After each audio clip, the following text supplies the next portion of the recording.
the biggest regret in the life of Queen Elizabeth II during her 70-year reign.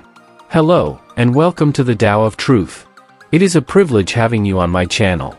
Today's video is all about late Queen Elizabeth II, as we take a look at her biggest regret. The late Queen was quite extraordinary, and it is difficult to believe she had anything she regretted in her life, either in thoughts, words, or deeds.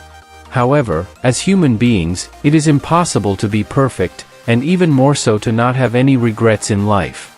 The Queen may have had an extraordinary reign as monarch for 70 years, but there would surely be some things she did that she might have regretted. For example, there could be some deeds of hers earlier as a monarch that she might have wished she did better when she became far more experienced later as a queen.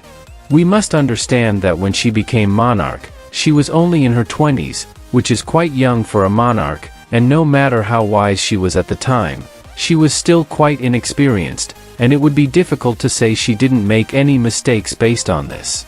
So, in this video, we will bring to you the greatest regrets of the late Queen, which she herself revealed, and those which we believe would have been amongst her regrets or the things she wished she could have been able to change.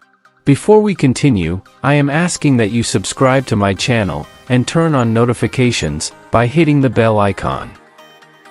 So, throughout her 70-year reign as monarch of the United Kingdom, Queen Elizabeth II achieved incredible milestones. Becoming monarch at only the age of 27, at a time when the United Kingdom was in distress and turmoil, due to the consequences of the Second World War, she did her best as a young monarch, with all her wisdom and strength, to pull the suffering nation out of it. She managed to do so in style, and would eventually usher the UK into an economic boom, an era considered to be one of considerable prosperity, following the recovery period. An era referred to as the Golden Age of capitalism in the West, which not only saw the UK recover from the effect of the war, but also other Western nations as well. Queen Elizabeth will do everything in her power to make sure that her nation recovers completely and returns to being one of the leading nations of the world in terms of the economy and industrialization. Aside from this, she was also able to do so much more for the United Kingdom, as well as modernize the British monarchy, by eliminating some of the old traditional styles and way of doing things, and implementing ideals that are more in tune with the modern world. It is fair to say the Queen accomplished a lot, which makes it difficult to believe there were things she didn't manage to do, or things she wished she could have done better. However, there are quite a few of them. The first one will be purging the British anti-monarchy, and by this I do not mean forcefully, but by making her reign one in which could have turned the anti-monarchy to her side. The British anti-monarchy dates back to the 18th century, and it is a movement that no monarch since then has been able to quench, either through forceful means, or by doing things in a way that will suit the hearts of said movement. This was the case with the late Queen as well. She might have been an extraordinary queen, doing everything in her power to make sure that the monarchy did things right, but she was unable to appease the hearts of the protesters. Taking a look at her incredible accomplishments, it wouldn't have been a surprise if the anti-monarchist movement came to an end during her reign. She did a lot for the United Kingdom, and while it appears at times as though the monarchy only benefits for existing, and doesn't offer anything, if you dig deep, you will discover that this isn't the case at all. So, one of the Queen's regrets would be that, although she did her best to make those who want the monarchy abolished see it in a better light, it didn't turn out the way she would have wanted. With her death, the burden of doing this falls on the shoulders of King Charles, and whether he would be able to accomplish this remains to be seen. Then we have what is widely known to be the Queen's true regret, which she revealed herself.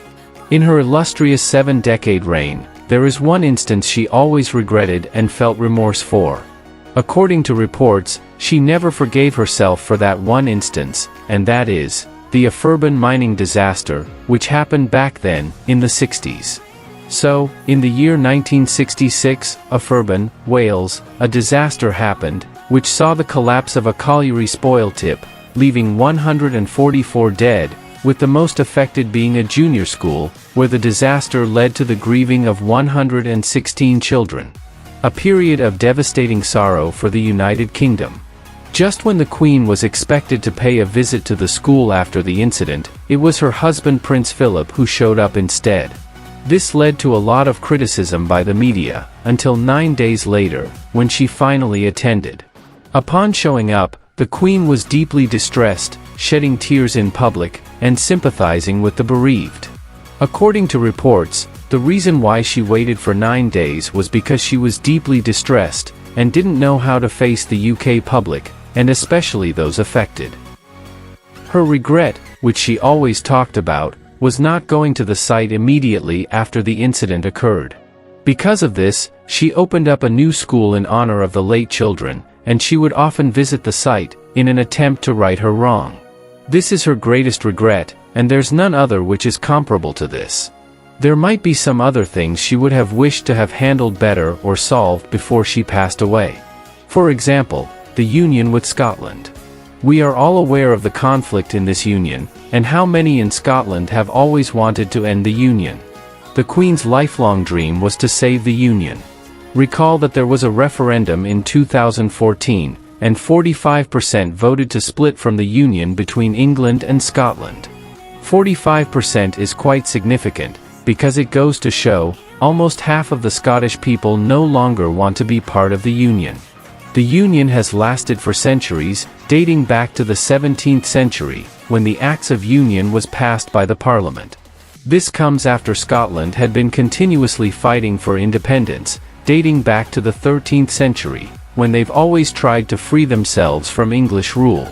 There was even a time when they succeeded in doing so, when the King of Scotland at that time, Robert the Bruce, managed to free Scotland from English rule by winning the Battle of Bannockburn, a decisive battle which saw England agree to full Scottish independence, in the 1328 Treaty of Northampton. Scotland has always felt that, aside from not having an equal say in political matters, there's also the issue of social, political and economic differences. So, the Queen did something significant just before her death. She spent her last moments in Scotland, and ended up passing away there. According to theories, it was her last attempt to save the Union. Another thing the Queen might have regretted, was the issue with grandson Prince Harry, and granddaughter-in-law Meghan Markle. We are all aware that Prince Harry and his wife Meghan, stepped back as senior members of the royal family in 2020. Since then, they've never looked back. If it was simply about leaving, then it wouldn't have been too much of a big deal, but there were some underlying issues as to why they left. They weren't happy in the palace, and even when they left, there were still back and forths with the royal family. Queen Elizabeth would surely have regretted passing away without solving this particular issue. It was simply a matter of the two parties not agreeing on matters, and I am sure she did all she could behind the scenes, to solve the problem. However, she would eventually pass away without being able to accomplish it, and it would surely be one of her regrets. Interestingly enough, upon her passing, Harry and Meghan became even worse. You could say they went rogue, spilling secrets here and there, and slandering the royal family. This goes to show that when the Queen was alive, they were at least a little bit more careful. Thankfully, the couple have since decided to stop talking about the royal family, and they seem to have done just that, as we are no longer hearing anything from them about the royal family. The late Queen will sure have had more things she wished she could have done better throughout her 70-year reign, but there wouldn't be too many of them quite like these ones. So, what do you think about the Queen's biggest regrets? Do you have any more to add? Leave them down below in the comments. Thanks, and have a lovely day.